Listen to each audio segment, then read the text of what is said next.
राम राम मंडळी. सातारा येथे नुकतीच पार पडलेली हिंद केसरी कुस्ती स्पर्धा महाराष्ट्रासह संपूर्ण देशातील कुस्तीप्रेमींसाठी एक आकर्षणाचा केंद्रबिंदू ठरली. मंडळी, भारतीय शैली कुस्ती महासंघाच्या वतीने आयोजित करण्यात आलेल्या या प्रतिष्ठेच्या हिंद केसरी स्पर्धेत अनेक दमदार लढती पाहायला मिळाल्या. अंतिम फेरीत महेंद्र गायकवाड यांनी हिंद केसरी किताब पटकावत आपल्या कारकिर्दीत आणखी एक मानाचा तुरा लावला.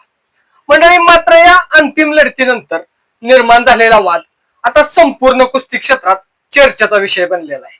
मंडळी, अंतिम लढती दरम्यान महेंद्र गायकवाड हाताची सांड काढताना पृथ्वीराज मोहोळ दुखापतग्रस्त झाल्याची घटना घडली.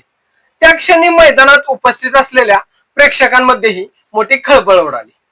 काही क्षणातच या घटनेचे व्हिडिओ सोशल मीडियावर वेगाने व्हायरल व्हायला लागले आणि त्यानंतर अनेकांनी आपापल्या पद्धतीने अनेक प्रतिक्रिया देण्यास सुरुवात केली.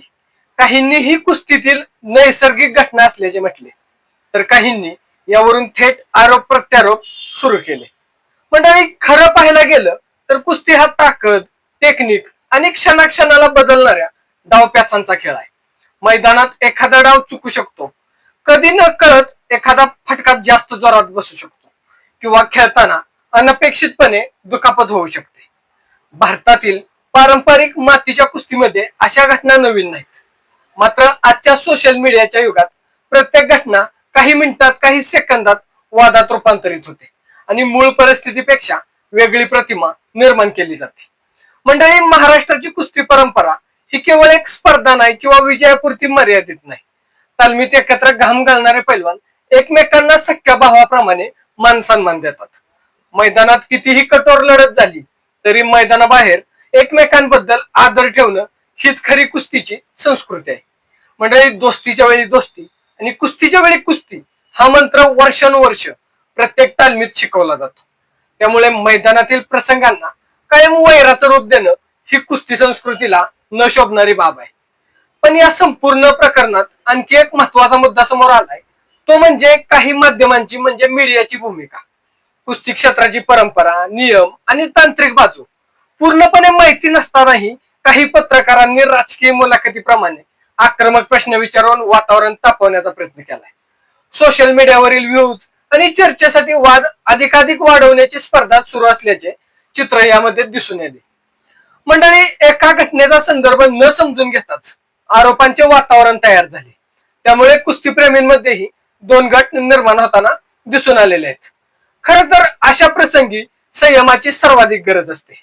पृथ्वीराज मोहोळ आणि महेंद्र गायकवाड हे दोघेही आपल्या महाराष्ट्राच्या कुस्ती क्षेत्रातील दमदार आणि मेहनती पैलवान आहेत. दोघांनीही आपल्या कष्टाच्या जोरावर आपलं नाव कमावलंय. एका घटनेवरून कोणत्याही पैलवानाचा संपूर्ण कारकिर्दीवर प्रश्न उभा करणं हे कधीही योग्य ठरणार नाही. दुखापत ही दुर्दैवी बाब असली तर तिचा वापर कायमस्वरूपी संघर्ष निर्माण करण्यासाठी होता कामा नये. म्हणजे आज गरज आहे ती कुस्ती क्षेत्रातील वरिष्ठ वस्ताद, दिग्गज मान्यवर आणि कुस्ती क्षेत्रातील अनेक संघटनांनी पुढाकार घेण्याची. दोन्ही बाजूंना एकत्र बसवून शांततेत चर्चा करून हा वाद मिटवणं गरजेचं आहे. कारण हा वाद जितका वाढेल तितकी कुस्ती क्षेत्राची प्रतिमा मलिन होणार आहे. महाराष्ट्राच्या मातीने देशाला अनेक हिंद केसरी दिलेले आहेत, अनेक महाराष्ट्र केसरी दिलेले आहेत आणि आंतरराष्ट्रीय दर्जाचे मल्ल दिलेले आहेत. ही परंपरा टिकवण्यासाठी एकता आणि परस्परांचा आदर जपणं अत्यंत आवश्यक आहे. म्हणजे सोशल मीडियाच्या काळात प्रत्येक गोष्ट क्षणार्धात लोकांपर्यंत पोहोचते, पण प्रत्येक व्हायरल व्हिडिओ मागचं वास्तव समजून घेणंही तितकंच महत्वाचं आहे, गरजेचं आहे. म्हणजे कुस्ती हा भावनांचा खेळ आहे, परंतु त्या भावना द्वेषात बदलू नयेत. मैदानातल्या एका प्रसंगामुळे दोन मोठ्या पैलवानांमध्ये कायम दरी निर्माण होणं ही कुस्तीच्या संस्कृतीसाठी घातक ठरू शकतं. हिंद केसरी स्पर्धा ही भारतीय पारंपरिक कुस्तीची प्रतिष्ठा आहे. त्या प्रतिष्ठेला वादापेक्षा खेळ भावना, शिस्त आणि परंपरेची जोड मिळाली पाहिजे. महेंद्र गायकवाड यांच्या विजयाचा सन्मान, त्याचबरोबर पृथ्वीराज मोहोळ याच्या दुखापतीनंतरच्या प्रकृतीबद्दलची संवेदनशीलता, या दोन्ही गोष्टी एकत्र ठेवून पुढे जाणं हीच आपल्या संपूर्ण कुस्ती क्षेत्रासाठी योग्य ठरणार आहे. धन्यवाद.